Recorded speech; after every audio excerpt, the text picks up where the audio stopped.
সাজগোজ তো হবে কিন্তু ওহ! তার আগে ১ মিনিট। হ্যালো!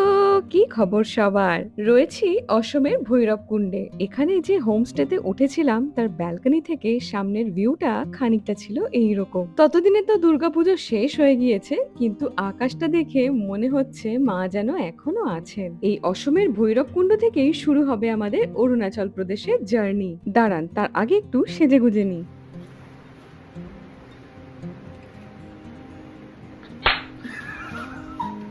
ভালো। এটা কি নতুনটা না পুরানো? এটা তো নতুনটা, নতুনটা। ইউজটা। ওই হ্যাঁ, সরো, সরো, সরো। এই অক্টোবরের শুরুতে কিন্তু ভৈরবকুণ্ডে বেশ মনোরম ওয়েদার ছিল কিন্তু যখনই খুব কটকটে রোদ উঠছিল তখন গরম লাগছিল বইকি।